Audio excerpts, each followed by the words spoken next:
लोगोफोर बे भिडियोआव नोंथांमोना नुनो मोनगोन मोनसे गोदान निउस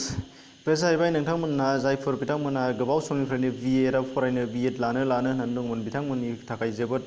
मोजां रादाब एबा नोंथांमोननि गेजेराव गोबाङा मिथिखाबायबो जानो हागौ अब्लाबो आं बाहाय होबावनो लानाय जादों एसे लेटब्लाबो नोंथांमोननि सिगाङाव बाहाय फोरमायनो लानाय जादों बे जाहैबाय गुवाहाटी इउनिभार्सिटीनि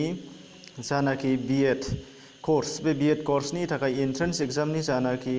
एडमिशननि थाखाय एन्ट्रेन्स एग्जाम लानाय जायो बेनि एप्लाइ खालामनाया सोलिगासिनो दङ दा बिनि सायावनो नोंथांमोननो फोरमायनो आखायाव लानाय जादों दा बेनिखायनो नोंथांमोना जायफोरा बिएड लानो गोसो जानानै दङ नोंथांमोना बेखौ नायना लानो हानाय जागोन आरो बेनिफ्राय नोंथांमोन लायाब्लाबो नोंथांमोननि न'नि लोगो बायदिफोरनो नोंथांमोना बे बाथ्राखौ फोरमायना होनो हानाय जागोन आरो बिथांमोनखौ बिएडनि थाखाय रेडि खालामनानै थानो थाखाय नोंथांमोना खावलायनानै होनो हानाय जागोन अब्ला लोगोफोर बेयाव नोंथांमोना फारियै नायलांदो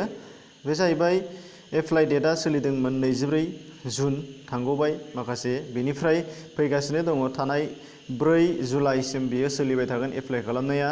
बिनिफ्राय माब्ला एग्जाम जागोन माब्ला मा जागोन माब्ला एप्लाइ खालामनाया जोबखांनायनि उनाव माब्ला एडमिट मोनगोन माब्ला एन्ट्रेन्स जागोन माब्ला रिजाल्ट डिक्लेयार खालामगोन बेफोरनि बादै नोंथांमोना फुरायै नायनो थाखाय गाहायाव आङो मोनसे लिंक होनाय जागोन बे लिंकआव हाबनानै नोंथांमोनहा बेखौ नायनानै लानो हानाय जागोन बेनिफ्राय बाहाय मिथिनांगौआ दंबावो नोंथांमोनहा फारियै ओरैजाय एन्ट्रेन्स फिसनि बेलायाव नोंथांमोनहा जुदि साननांगौ दंब्ला बाहाय दङ 1000 रां दाननाय जागोन आरो बेनिफ्राय बेंक ट्रेन्सफारनि थाखाय एसे दानदेरबावगोन होनदों फिक्स्ड 1000 खौ एग्जामिनेशन सेन्टाराव बे थांखागोन दाननानै आरो नोंथांमोना चार्ज थांबावगोन बेखौथ' जों बयबो मिथिखागौ मोनफ्रोमबो फिस ट्रेन्सफार खालामनांगौ जायोब्ला बेंकनि थ्रुयै बेंकआ चार्ज दानो जायनिफ्राय ट्रेन्सफार हरदों गावजों गाव मोनसे एखे ब्रान्सआवनो हरोब्ला बेयाव दाननाय नङा नाथाय गुबुन ब्रान्सआव गुबुन बेंकनिफ्राय गुबुन मोनसे बेंकआव ट्रेन्सफार खालामनांगौ जायोब्ला बेखौथ' दानखागोन एसेल' दानो एसे बिबांनि दानो पार्सेन्ट हिसाबै दा बेखौ जों बयबो मिथिगौआनो दा बेनिफ्राय नोंथांमोना मिथिहोनो गोसोआव लाथारनांगौ बाथ्राया जाहैबाय मोनसेया जाहैबाय इडुकेसनेल क्वालिफिकेसना जाहैबाय नोंथांमोनहा ग्रेजुवेट जानांगोन नाथाय मिनिमाम 50% मोननाय जानांगोन ग्रेजुवेटनि लास्ट फाइनाल इयाराव नोंथांमोना टटेलि पार्सेन्टै 50% मोननाय जानांगोन नाथाय जोंहा बर' हिसाबै बा एसटि बा जों गेजेराव एसटि दंब्ला 5% रिलेक्सेसन मोननानै जों 45%आवनो जोङो बेखौ एप्लाइ खालामनो हानाय जागोन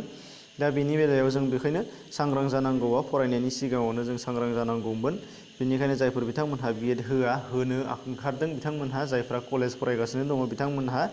गोसो होनानै फराय मिनिमाम 50% खौ होसोबाय था 45% जों मोनो बेखौ जों आसा खालामबाय थानो नाङा 50%नि एबाभखौ लाहरबाय थाखा बिनिफ्राय नोंथांमोननि गेजेराव सोंथिया फैनो हागौ जे बबे जायगायाव जों कर्सखौ लानो मोननाय जागोन दा बे बेलायाव नोंथांमोननो बाहाय गासै 10टा अपसन्स होनाय जादों बे 10 अपसन्सआव मोनसे अपसन्सआव नोंथांमोना बबेयाव सेलेक्ट खालामनो बेखौ नोंथांमोना एप्लाइ खालामनायनि जेनाखि अपसन्सफोर फैगोन सेलेक्ट खालामनाय जायगाफोर बिसोर बेयाव फैजोबखागोन दा बेहाय नोंथांमोना नुनो मोनदों फार्स्टआवनो गुवाहाटी दङ गुवाहाटीयाव लानो ना नगाव नलबारि तेजपुर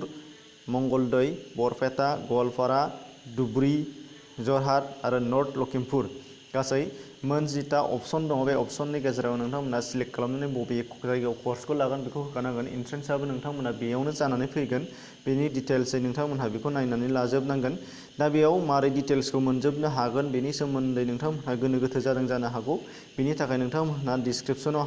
डिसक्रिपसनाव हाबनाय लोगो लोगो नोंथांमोनहा बाहाय मोननै लिंक मोनगोन बे लिंकनि गेजेरजों नोंथांमोना नायना लानो हानाय जागोन मोनसे लिंकआव मोनगोन नोंथांमोना हाउ टु एप्लाइआव हाबनाय लोगो लोगो नैबे एडभार्टाइजमेन्टखौ नोंथांमोनहा नुगोन बेजों लोगोसे माबोरै एप्लाइ खालामनांगौ बेखौबो नोंथांमोनहा बाहाय नायनानै नुनो मोननाय जागोन बेनिफ्राय मोनसे डिसक्रिपसनाव आरो गुबुन मोनसे लिंक दङ बाहाय नोंथांमोनहा नुनो मोनगोन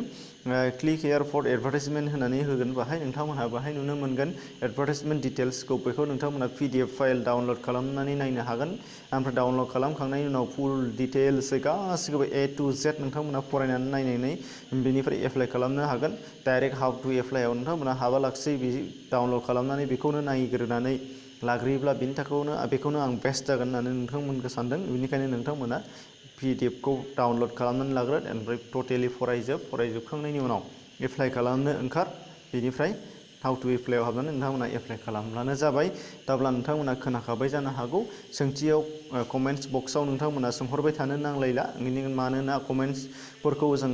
जेब्लाबो नायबाय थाया मानो होनब्ला गोबां कमेन्ट्स फैयो आंनि भिडिअफोराव जे इमारजेन्सि दानो फोरमायहर, नाथाय बेखौ आं नोंथांमोननि सिगाङाव बुंनानै होखायो जे इउटिउब भिडिअनि थाखाय आङो फुल टाइम बाहाय होआ, पार्ट टाइमल' होनाय जायो। बिनि थाखायनो आं मोनफ्रोमबो कमेन्ट्सखौ आं लोगो लोगो नायनाय जाया, सम मोनब्लासो नायगोन, सम मोनाब्ला नाया। माब्लाबा सानसे साननै बारलांनोबो हागौ, रिप्लाइ मोनाबो जानो हागौ नोंथांमोना। बिनि थाखायनो नोंथांमोना भिडिअआव जेखौ होनदों बेखौनो मोजाङै खोनासंनानै नायलाङोब्ला बेखौ आं गोजोननाय मोनगोन।